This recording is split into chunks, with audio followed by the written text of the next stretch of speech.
Escritório do Dr. Dyson Portanova, centro de Porto Alegre, ele que é um especialista em direito previdenciário.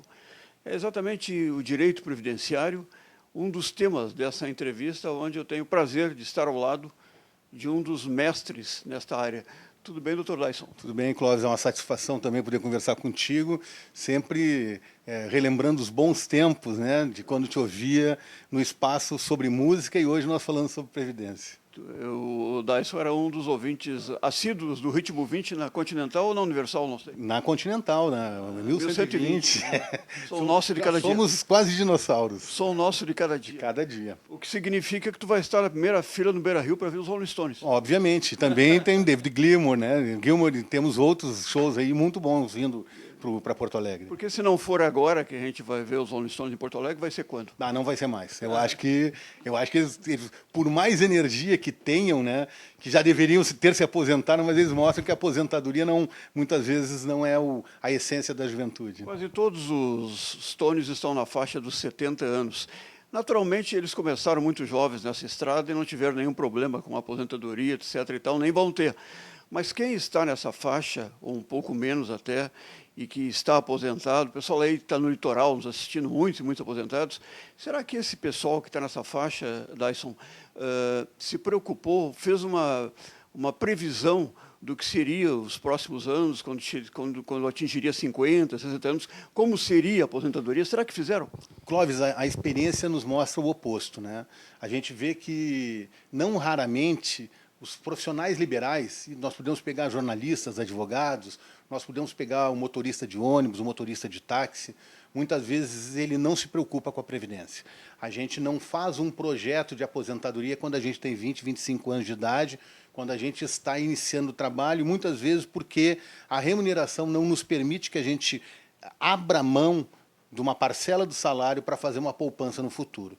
Esta ausência de educação previdenciária interfere exatamente neste momento da vida. Quando a gente ultrapassa os 50, 55 anos, aqueles 5, 10 anos lá atrás que não foram contribuídos, mesmo trabalhados, eles vão fazer falta na aposentadoria hoje. E a situação se torna praticamente irreversível. Né? É muito difícil porque, veja, se nós pensarmos numa evolução financeira, o trabalhador hoje estaria num patamar razoável.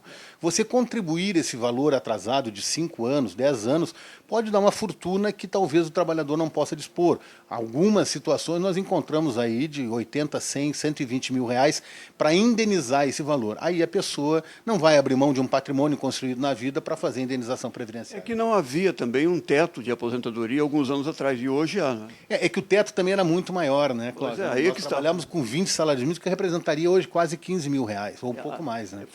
Foi a partir daí que as pessoas se basearam. Não, se eu tiver 15, 20 salários mínimos quando me aposentar, eu estou bem e acabou. Né? Exatamente, só que isto, nós vimos que a medida do tempo foi retraindo esse poder de compra. Hoje o teto é um pouco mais de R$ 4.600, o que não representa 7 salários mínimos, e com isso o trabalhador que se aposenta hoje, ele acaba ou tendo que abrir mão de uma qualidade de vida, ou ele permanece, ao se aposentar, no exercício da sua atividade profissional, ou como empregado, ou como empresário, e continua contribuindo para o sistema previdenciário. Mas surgiu uma notícia em rede nacional que viria aí a desaposentação. E houve uma correria, inclusive aqui no escritório do Dr. Dyson Portanova. Todo mundo queria saber, eu cancelo a minha aposentadoria, tenho uma aposentadoria nova, atinge o teto, como é que ficou isso? E isto foi vetado pela presidente Dilma, né? O que em tese teria sido negociado com o Congresso Nacional foi a aprovação daquela fórmula 85-95, e a desaposentadoria ou a desaposentação, ela acabou passando num contrabando, numa juntada de emenda aglutinativa promovida pelo deputado Arnaldo Faria de Sá, mas foi vetada pela presidente Dilma. Então, hoje, nós temos um embate ainda no Congresso Nacional, porque esse veto pode ser derrubado, senão há o resguardo do Poder Judiciário, que está, em tese, já iniciado o julgamento no Supremo Tribunal Federal, onde já foram colhidos 4 votos, e sobre a desaposentação há 2 votos favoráveis e 2 votos contrários. Agora esperamos que até o final desse ano, o começo do ano de 2016, nós consigamos ter solução para esse tema. A desaposentadoria ou desaposentação seria assim, eu abro mão da minha atual aposentadoria e passo a de repente, a prever, a ter a possibilidade de ter uma nova aposentadoria com um valor bem superior. Mais ou menos isso. Né? Isso, Clóvis. E veja, o que é importante na desaposentação? Primeiro aspecto, o trabalhador, em regra, quando se aposenta, né, ele acaba muitas vezes permanecendo em atividade. Se você ficou 2, 3, 4 anos ao exercício profissional e continua contribuindo para a Previdência, esses 2, 3 anos que são contribuídos não revertem absolutamente nada para o trabalhador. Em legislações passadas, nós tínhamos um abono de retorno, que era um percentual de 5% a mais na aposentadoria, depois tivemos o pecúlio e hoje não temos nada. Então, qual é o agregar disso? É somar este período novo de contribuição depois de aposentado, agregando os novos salários, o novo tempo de contribuição e, consequentemente, tendo um fator previdenciário mais alto do que então, e abrindo mão de uma aposentadoria, por exemplo, de R$2.000, eu vier a receber uma aposentadoria de R$2.500 ou R$3.000 com as novas contribuições.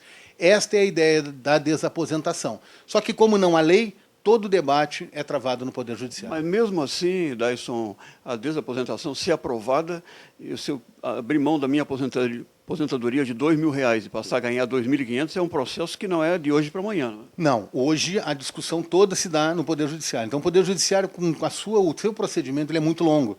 Então, ele tem levado, em média, de 2 a 5 anos um debate desses para ser resolvido. Como nós já estamos no Supremo Tribunal Federal para dar uma solução final, porque o Superior Tribunal de Justiça já disse que pode renunciar ao direito, pode se desaposentar, pode agregar as novas contribuições, do ponto de vista constitucional, quem dá a última palavra é o Supremo Tribunal Federal.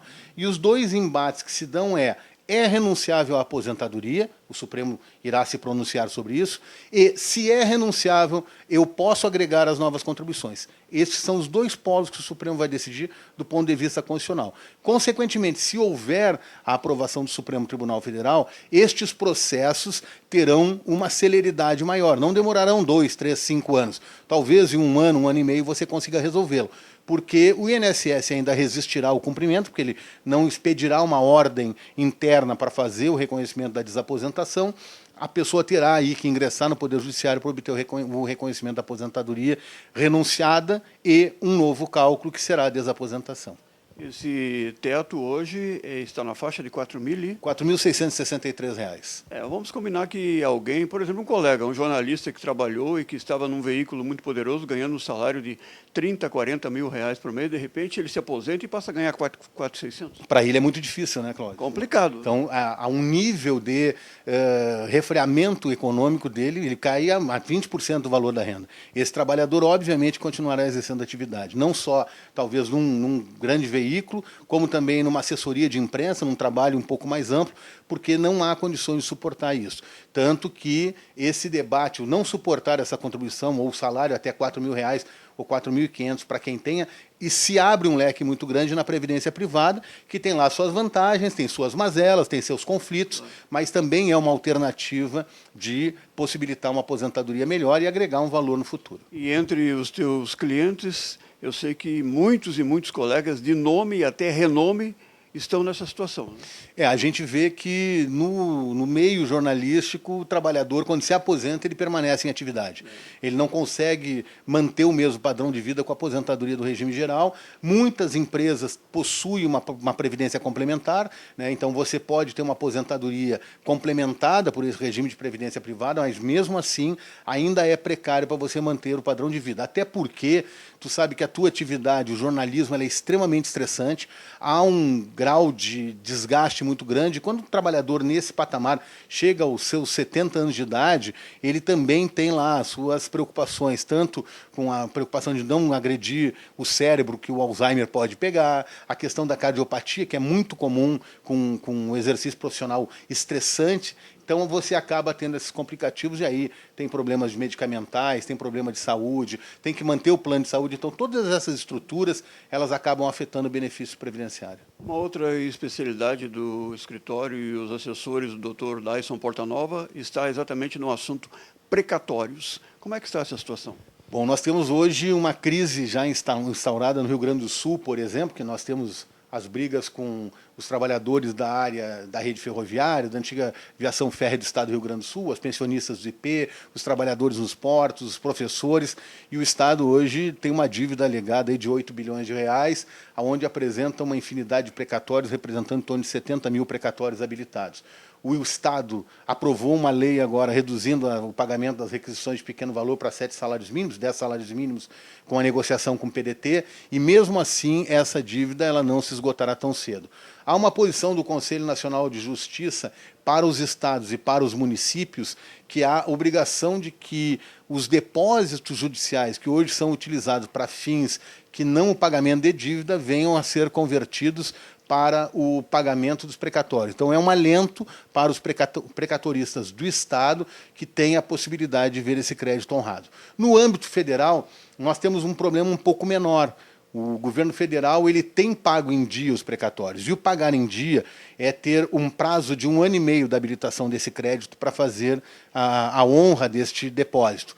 Nós estamos vendo agora a Previdência, no âmbito da Previdência Social, os depósitos estavam programados para o mês de novembro, e o governo, em função de não ter equilibrado as contas, já postergou para dezembro. Se a partir de dezembro ocorrer o vencimento dos precatórios e não ocorrer o efetivo pagamento destes valores, poderemos ter aí um início de crise com relação aos precatórios federais, mas esperamos que o governo Dilma tenha a sensibilidade, porque representa hoje no Brasil quase 500 bilhões de reais os precatórios devidos em todo o Brasil. O que significa que aquelas senhoras que faziam tricô aí na Praça da Matriz, muitas e muitas pessoas que estão com idade avançada e muitas pessoas que têm muito dinheiro para receber precatórios, vão ter, na verdade, não vão ter. Tem muito poucas esperanças também. Não? Pois é, veja, aqueles que têm muito dinheiro e agora os que têm pouco dinheiro. Né? Também. Porque se nós reduzimos o patamar de 40 salários mínimos para 10, você amplia o poder de sonegação ou do estelionato oficial. Né? Então, o governo do Estado, com o apoio da Assembleia Legislativa, por sua maioria dos deputados, instituíram o estelionato legal. Ou seja, o governo não precisa pagar, né, pode ir postergando os pagamentos de pessoas com idade avançada. Estas pessoas terão que aguardar, se não legar este patrimônio para os seus filhos, seus netos, porque, em tese, pela conduta do governo, o que hoje já é demorado, ou seja, nós temos 15 anos de demora para pagamento de precatório, talvez nós venhamos a levar 20 anos, e aqueles tricôs feitos da Matriz, quem sabe, já estejam abraçando a própria catedral, né? Porque nossa catedral é muito bonita, muito grande, mas há quanto tempo elas estão tricotando que daqui a pouco teremos abraçados pelo tricô dessas jovens viúvas ou das viúvas que esperam com muita idade um direito a pagamento precatório, um valor quase que inatingível. Tu falou que o problema se restringe ao âmbito estadual, federal não. Isso ocorre em outros estados também? Ocorre, mas em alguns já há uma certa solvência mais rápida. Por exemplo, né, nós pegamos o estado do Rio Grande do Sul, é um dos que mais deve. O estado de Minas Gerais conseguiu reduzir o passivo para 3 anos o precatório. Nós estamos falando em 2012. No Rio Grande do Sul, nós falamos em 1999. Então, é uma diferença abissal. São Paulo também tem uma dívida muito grande, mas já os precatórios de 2005 começam a ser pagos. O de Goiás é lá de 1997. Então o Goiás está um pouco pior do que o Rio Grande do Sul. Estados como o Maranhão têm uma dívida de 2005 para cá. Então, o Rio Grande do Sul está numa penúria muito grande, né? E todos os governos, desde o governo Brito para cá, fizeram todos os meios possíveis para não pagar os precatórios. O governador Ieda tentou, né? A Ieda e o Rigoto tentaram dar uma equilibrada, o governo Tarso começou a dar uma solvibilidade para os precatórios de pequeno valor e as preferências legais, e agora desandou de vez com essa aprovação do patamar de 10 salários mínimos para as RPVs. Para encerrar, doutor Dyson, estamos na porta de 2016, há uma pequena luzinha lá no fundo de esperança? Não? Eu creio que sim, acho que o governo proposto agora por Sartori tomou medidas extremamente amargas, né? E ele mesmo fala que foram posições amargas. O presidente da Assembleia também tem enaltecido que esse amargor talvez seja melhor daqui a 1, 2 anos. Então nós esperamos sim que com este amargor, com o aumento de impostos, com a redução de despesas, com a obrigatoriedade do uso dos depósitos judiciais para pagamento de precatório, bem como o limite de 2022 para quitar dívida imposto pelo Supremo Tribunal Federal, venha a partir do ano que vem e dos anos seguintes antes uma reestruturação dessa dívida, uma reestruturação desses pagamentos e uma sensibilidade do governo, que a gente sabe que há dificuldades financeiras, isso é notório, mas também o governo tem que eleger prioridades. E uma das prioridades deverá ser o pagamento das pessoas com idades muito avançadas, até porque o próprio Estatuto de Idoso protege essas pessoas, a própria Emenda Constitucional 62, o Supremo Tribunal Federal tem obrigado a fazer os pagamentos com preferência. Idade muito avançada a partir de 60 anos e as pessoas com doenças graves, que são as elencadas, como nós vimos aqui, cardiopatia grave, mal de Alzheimer, o Parkinson, câncer, entre outras, têm a possibilidade de fazer um pagamento antecipado de uma fração do precatório. É sempre uma aula, uma entrevista com o Dr. Dyson Portanova, é uma aula de direito previdenciário e outras especialidades como precatórios. Queria te agradecer essa presença tão ilustre no nosso programa e a certeza que quando voltarmos aqui as notícias serão bem melhores. Né? Eu que agradeço, e a aula se dá por tua conta, né? Porque tu é que faz as perguntas que nos encaminham as boas respostas. Então, boas perguntas levam a boas respostas. Agradeço mais uma vez o prazer de estar contigo, com os teus telespectadores, e parabéns pelo teu trabalho, que a gente conhece aí pela história e pela vida que convivemos.